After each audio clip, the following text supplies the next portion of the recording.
Friends, welcome back to ஆசை தோசை தமிழா. இன்றைக்கி நம்ம வந்து சோயா பீன்ஸ் வச்சு தான் நம்ம வந்து மீல் மேக்கர் வச்சு ஒரு நூடுல்ஸை செய்ய போகிறோம். நூடுல்ஸ்க்கு தேவையான இன்க்ரீடியன்ஸ் என்னென்னு பார்த்துக்கலாம் ஃப்ரெண்ட்ஸ். இங்கே பாருங்கள், ஒரு ஆனியனு, பச்சை மிளகா, அப்புறம் வந்து ஒரு பீன்ஸ், கொஞ்சம் ஒரு 5-6 பீன்ஸு, ஒரு கேரட் எடுத்து வச்சுருக்கோம்.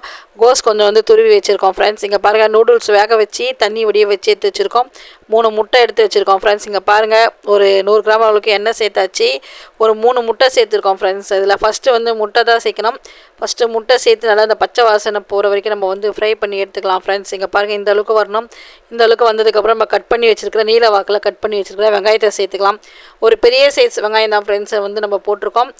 நம்ம பண்ண போகிறது வந்து பார்த்திங்கன்னா 3 பேக்கெட் நூடுல்ஸ் தான் போட்டிருக்கோம். அதனால் வந்து காய்கறி இந்த அளவுக்கு தான்.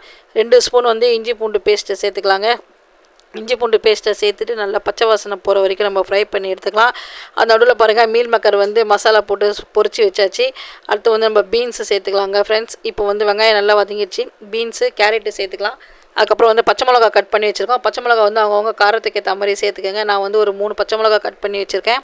பச்சை மிளகாவும் நல்லா சேர்த்தாச்சு. சேர்த்து நல்லா அடி ஓட்டாமல் நல்லா வந்து ஃப்ரை பண்ணி விட்டுக்கோங்க ஃப்ரெண்ட்ஸ். இப்போ வந்து கட் பண்ணி வச்சுருக்கிற கோஸும் சேர்த்துக்கலாம். எல்லா காய்கறியுமே வந்து இப்போ நம்ம சேர்த்தாச்சு. அவ்வளோதான் ஃப்ரெண்ட்ஸ். இந்த காய்கறி வதங்கிறதுக்காக கொஞ்சம் உப்பு சேர்த்துக்கலாம் ஃப்ரெண்ட்ஸ். நான் வந்து இந்து உப்பு தான் சேர்த்துருக்கேன். உங்கள்கிட்ட இந்து உப்பு இல்லைனா வந்து ஸ்கிப் பண்ணிவிட்டு நார்மல் உப்பு சேர்த்துக்கோங்க. அதுக்கப்புறம் வந்து ரெட் சில்லி பவுடர் வந்து 2 ஸ்பூன் சேர்த்துருக்கேன். சின்ன ஸ்பூனில் தான் சேர்த்துருக்கேன். அதுக்கப்புறம் வந்து பெப்பர் வந்து 1 ஸ்பூன் சேர்த்துருக்கேன். அஜினோமோட்டோ ஒரு சிறிதளவு சேர்த்துருக்கேன் ஃப்ரெண்ட்ஸ். நீங்கள் தேவைன்னா சேர்த்துக்கோங்க, இல்லைன்னா விட்ருங்க. அதுக்கப்புறம் soya sauce 1 spoon, tomato sauce 1 spoon friends சேர்த்தாச்சு.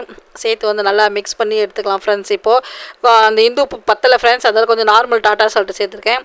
அதுக்கப்புறம் வந்து சோயா பீன்ஸை வந்து நம்ம மசாலா போட்டு வறுத்து வச்சுருக்கோம் இல்லைங்களா, பொரிச்சு, அதுவும் வந்து இதில் சேர்த்தாச்சு. சேர்த்துட்டு சூப்பராக வந்து வதக்கியாச்சு ஃப்ரெண்ட்ஸ். இங்கே பாருங்கள், நூடுல்ஸ் வந்து கொஞ்சம் உப்பு, 1 ஸ்பூன் எண்ணெய் ஊற்றி வேக வச்சு தண்ணி வடிய வெட்டி எடுத்து வச்சுக்கோங்க. அது சூட வைக்காதீங்க ஃப்ரெண்ட்ஸ். ஒரு ஜில்லு தண்ணி ஊற்றி நல்லா வச்சு ஆற வச்சுக்கோங்க. அப்போ தான் வந்து நூடுல்ஸ் வந்து கொசன்னு இல்லாமல் இருக்கும். அவ்வளோதான் ஃப்ரெண்ட்ஸ். நம்ம நூடுல்ஸ் வந்து அந்த மசாலாவில் போட்டு சூப்பராக வந்து ஃப்ரை பண்ணியாச்சு. செம்மையாக டேஸ்ட்டாக இருக்கும் ஃப்ரெண்ட்ஸ். நீங்களும் இது மாதிரி ஒரு முறை செஞ்சு பாருங்கள். இந்த வீடியோ உங்களுக்கு பிடிச்சிருந்துச்சுன்னா லைக் பண்ணுங்கள், ஷேர் பண்ணுங்கள், கமெண்ட் பண்ணுங்கள். ஆசா தோசை தமிழா சேனலுக்கு சப்போர்ட் பண்ணுங்கள் ஃப்ரெண்ட்ஸ்.